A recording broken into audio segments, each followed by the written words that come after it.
E uma outra notícia internacional, inclusive, uma declaração que foi assinada por 30 ex-chefes de Estado do grupo Iniciativa Democrática da Espanha e das Américas classificou a validação do resultado eleitoral na Venezuela como um típico golpe de Estado.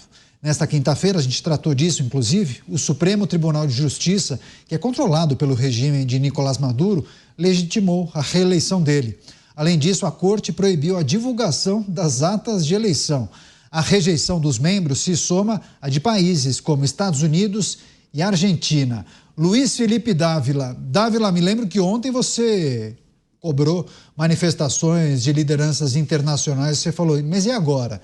E a comunidade internacional? É preciso que as lideranças se apresentem. Bom, pelo menos 30 ex-chefes de Estado se manifestaram. Faltam os atuais, né?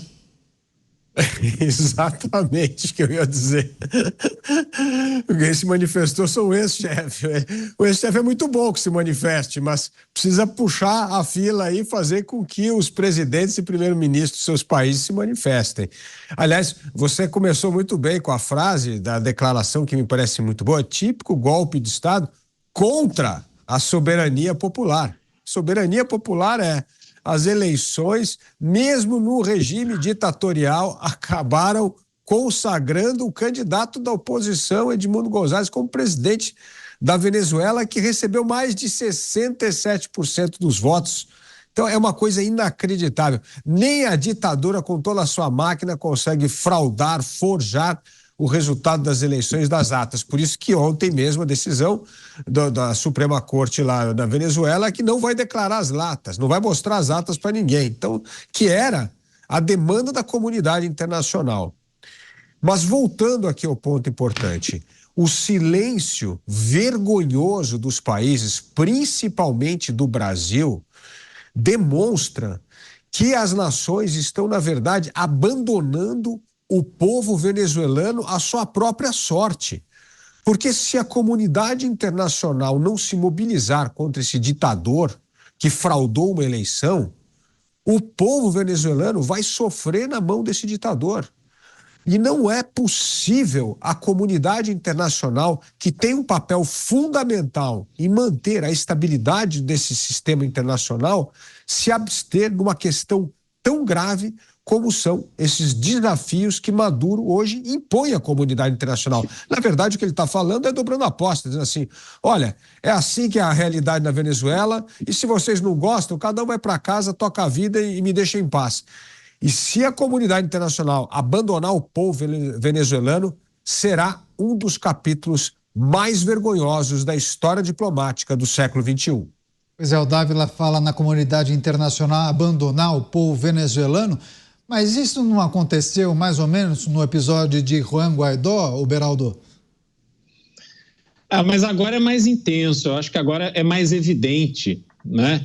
E a gente vê as bravatas feitas por Nicolás Maduro, sobretudo em relação aos Estados Unidos, porque ainda agora, em 2024, havia um acordo estabelecido entre Venezuela e Estados Unidos para que os Estados Unidos suspendesse o embargo na comercialização de alguns produtos de petróleo e derivados de petróleo, e Maduro tinha, em contrapartida, quer dizer, foi um acordo feito, então ele concordou com os termos, ele tinha que garantir a realização de eleições livres, democráticas, transparentes e tal.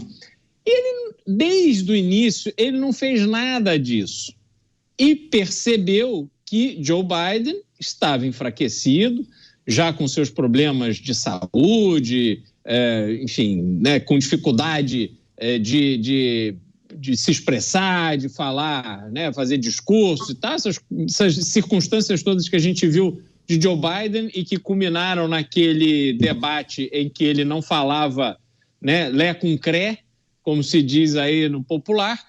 Então ele usou dessa fragilidade dos Estados Unidos para deitar e rolar. Desde a época em que esse acordo estava em vigor, ele foi desrespeitando todos os elementos fundamentais para que as eleições fossem livres, para respeitar os seus opositores, a possibilidade deles concorrerem e tal.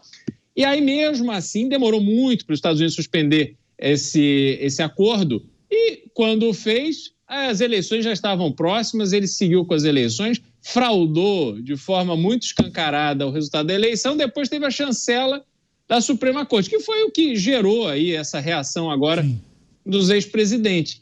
Então, Caniato, não é falta de motivo, né? Assim, medidas concretas contra Nicolás Maduro, na minha opinião, já deveriam ter sido tomadas, porque não é bom para ninguém que exista na América do Sul, comandando um território que tem uma reserva gigantesca de petróleo, uma pessoa com as características de Maduro, que pouco se importa com a população que hoje vive na miséria, sem nenhuma perspectiva de melhora de vida, sem nenhuma condição de melhora de vida.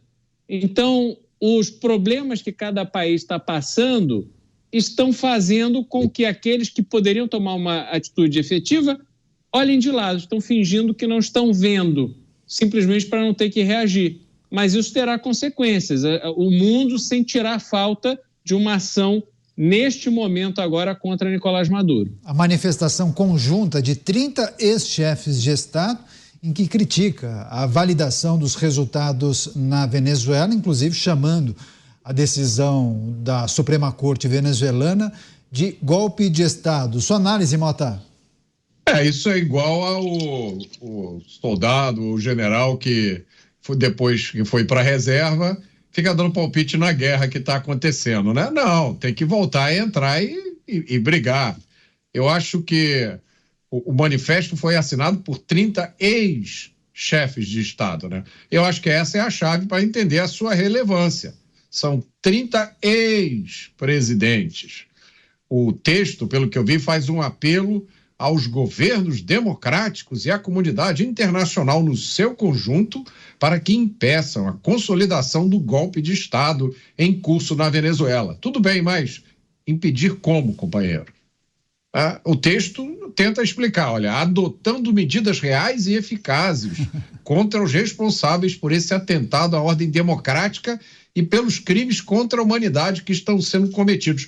Tudo bem, tá, mas que medidas exatamente? Fala, é para fazer o quê? Qual é a sugestão de vocês? São 30 ex-presidentes, são pessoas que conhecem os diversos instrumentos.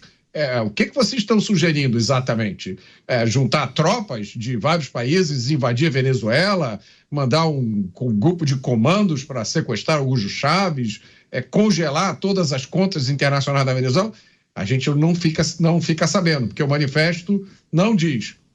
Aí a gente pode se perguntar, qual foi o impacto disso na ditadura Maduro? Bom, o impacto é o seguinte, o Ministério Público da Venezuela anunciou que está abrindo investigações contra a Maria Corina e o González Urrutia, que eles são acusados, veja bem vocês, de serem autores de um ataque hacker contra o sistema de votação venezuelano. Então é isso.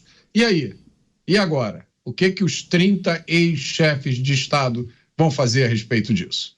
Pois é, e não nos surpreenderemos se muito em breve tiver a notícia de que Corina Machado e Edmundo González estejam detidos por conta de algum dispositivo aprovado na calada da noite no Congresso venezuelano e que justifique uma detenção dos dois. Dávila, o manifesto ensaboado, no fim das contas, não adianta para nada, é isso? Não adianta, porque mostra pelo menos uma parte de ex-chefe de Estado indignados. Mas o problema é que isso tem que ser uma política de Estado e não uma manifestação de ex-presidentes. E esse silêncio dos estados da América Latina, exceto Argentina, Uruguai, o Chile, que se manifestaram, mas é inacreditável o que o México está fazendo, o que o Brasil vem fazendo, e o próprio Estados Unidos nessa altura. Reconheceu a vitória e aí? Os Estados Unidos foi um dos signatários do Acordo de Barbados, mencionado aí pelo Beraldo.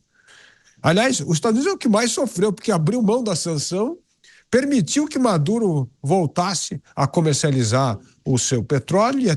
E o que acontece? Nada. Não é possível não acontecer nada. Porque se tratados passam a não ter um valor de obrigação política e moral e militar, O que acontece é que ninguém leva a sério o tratado, você assina qualquer papel. E nós já sabemos pela história, cada vez que isso acontece, o que há é um enfraquecimento da ordem internacional, é um desafio cada vez maior que os ditadores impõem à ordem internacional e aos países democráticos, e isso acaba em conflito, em guerra. Essa é a lição da história. O Churchill sempre falava uma frase ótima: essa turma que gosta de apaziguar os outros parece aquele que vai alimentando o jacaré e acha que ele nunca vai ser comido pelo jacaré. É o que está acontecendo, a gente está alimentando o jacaré achando que uma hora nós não vamos ser comidos por ele. Mas vai acontecer de poder ter uma ruptura seríssima, nesse caso lamentável, de um acordo internacional e da passividade das nações latino-americanas a reagir a um ditador que, na verdade, fraudou uma eleição para não reconhecer o governo legítimo eleito pela população venezuelana de Edmundo González. Apesar do alinhamento ideológico histórico da atual administração aqui do nosso país com o regime de Maduro, Beraldo, não há elementos suficientes para a atual administração ficar tranquila e tomar uma decisão, um posicionamento um pouco mais firme, porque a cada dia a gente observa manifestações de várias nações, grupos, enfim, mas o Brasil ainda está muito caladinho em relação ao posicionamento sobre essa virada de mesa do Tribunal Superior deles, né? O problema é que o Brasil se divide entre um posicionamento institucional, que é o que cabe fazer, e um posicionamento pessoal, guiado por relações e preferências pessoais. Isso é um erro. Nós não podemos, como nação, e veja, a nação, quem está liderando a nação, quem tem posição de poder e comando da nação, tem obrigação e compromisso com o futuro, com as próximas gerações. Não é um compromisso com o seu mandato, não é um compromisso com o tempo em que se ocupa aquele lugar, mas sim uma visão de futuro. E é isso que está faltando ao Brasil. Essa nossa omissão, essa nossa posição, meio barro, meio tijolo, isso não nos coloca numa posição internacional de respeito. Toda aquela conversa que havia, que o Brasil tinha ficado de fora da dinâmica geopolítica e tal, e que aí finalmente o Brasil voltou. A gente ouviu quantas e quantas vezes isso. Isso agora se mostra justamente o oposto. Conforme o Brasil, que é o principal país da região, que gosta de dizer que tem uma posição de liderança, que na hora de incluir o Equador no Mercosul, vai lá, faz discurso e tal, mas na hora de resolver um problemão desse, de uma ditadura aqui, nossa vizinha de porta, simplesmente se omite, aí realmente fica muito feio. Como é que você vai pleitear alguma coisa nessa comunidade internacional se a comunidade internacional já sabe que na hora H você não é de nada? Você tem uma postura, um posicionamento fraco. Então, realmente, isso depõe muito contra a gente. E aí tem só para concluir, Caniato, sobre esses 30 ex-presidentes e tal, assinar cartinha qualquer um faz. Essas pessoas que construíram uma reputação e, enfim, não sei quem são os 30, mas boa parte deles, pelo menos, a gente pode dizer que construíram uma boa reputação, uma relação internacional importante e tem conexões aí mundo afora, esses deveriam se unir, por exemplo, para ir forçar a ONU, para ir forçar o governo americano, para ir forçar aqueles que têm poder de fazer alguma coisa para que façam alguma coisa. E não ficar simplesmente, vamos publicar uma carta, vem aqui, assina e pronto, acabou. Isso não vai mudar absolutamente nada. Claro que a gente vai seguir acompanhando, monitorando essas movimentações, e a gente vai trazer outros debates nos próximos programas e aqui na programação da Jovem Pan News. De volta